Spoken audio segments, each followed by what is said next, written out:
Nedum, he made a good point, though, at the end in the fact that he's trying to protect these young players. We know what the English press is like. Everyone is going to be criticised tomorrow. Yeah, but to be honest, in this instance, it's bigger than the press themselves. You know, they can write whatever they write, but there's still popular opinion that exists without reading the stories anyway. And, you know, given the social media era that we live in, you know, criticism, as Don was saying at half-time in the game, England were getting hammered already, sure, you know, in terms of the socials and all that stuff. And that's going to continue. And unfortunately for Gareth Southgate, having the England manager's job, for me, one thing it doesn't give you is time. You know, there's an expectation in terms of success should be coming, even though the last success was in '66. There's always an expectation that, you know, this is the next thing.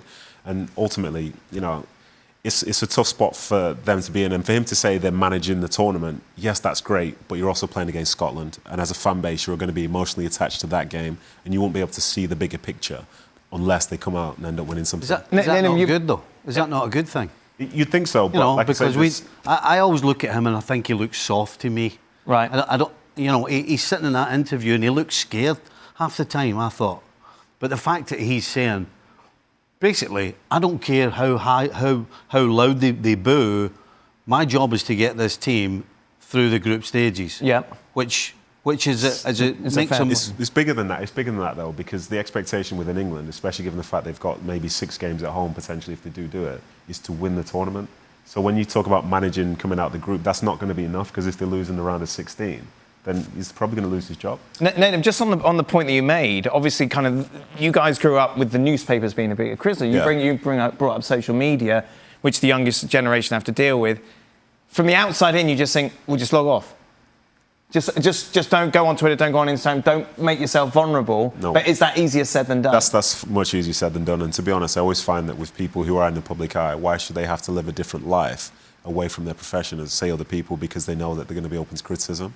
You know, they will go onto social media. People will talk about things. They have friends who, you know, who are listening to, like, what's being said about them. Like, for example, the goalkeeper for Scotland. The last week that I've just seen in terms of content about him, I'm seeing Spider-Man, like when he's wrapped up in the net. There's like an endless stream of things like that. And it's not designed to make the players or whoever feel good.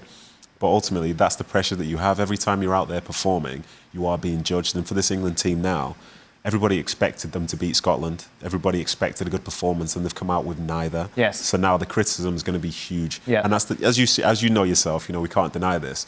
The expectation amongst English football fans is to the point where it's almost as insane as, well, at times it's insane because there's no success. There's no success that's there. Yeah. But we always expect it. Yeah. So when it doesn't arrive, okay, people seem to thrive in the criticism of the team and the whole setup. Let's welcome in. Alexis Nunes has been incredibly patient. I'm sorry it's taken so long to get to you, Alexis, at Wembley. I know you've had a long day. Are you hoarse from booing Gareth Southgate?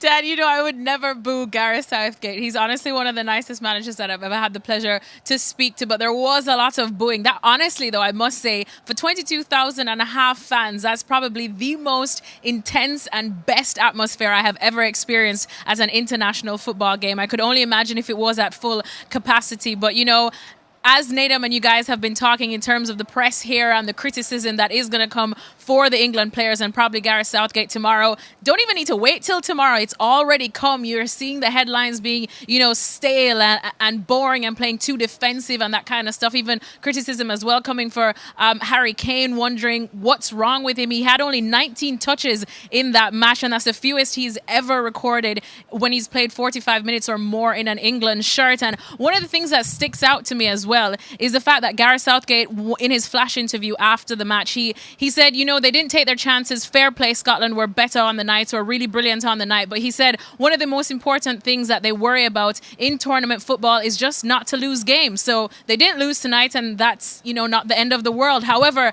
I remember back to exactly what the first match was against Croatia and the criticism and saying, oh, here's Gareth again. He's playing too defensive. He's just playing not to lose and not to go out there and absolutely kill off a game. And it's something that I asked Calvin Phillips if this is a way forward, because they were playing so fluidly and nice and attacking, and he said, yeah, this is how we want to play going forward. And obviously that's not what we saw tonight, but we have to give credit to Scotland because they did so well in holding off England tonight. I mean, the fans were amazing. It's crazy to believe that it was only about 2,800 of them. I remember last night I said whole week I was looking for the hype from both sides. Scotland was giving it. Steve Clarke said he was desperate to win this. Robbo says Scotland don't get the respect they deserve. England were just calm, cool, collected, saying it's just another game. And that's exactly how they played, almost as if it was just another game. And for Scotland, it was like not a cup final, but the cup final. I mean, the fans are still hanging out here behind me in their kilts. Stevie might as well come and join them because they're still singing. They didn't leave Wembley until almost 45 minutes after the full-time whistle.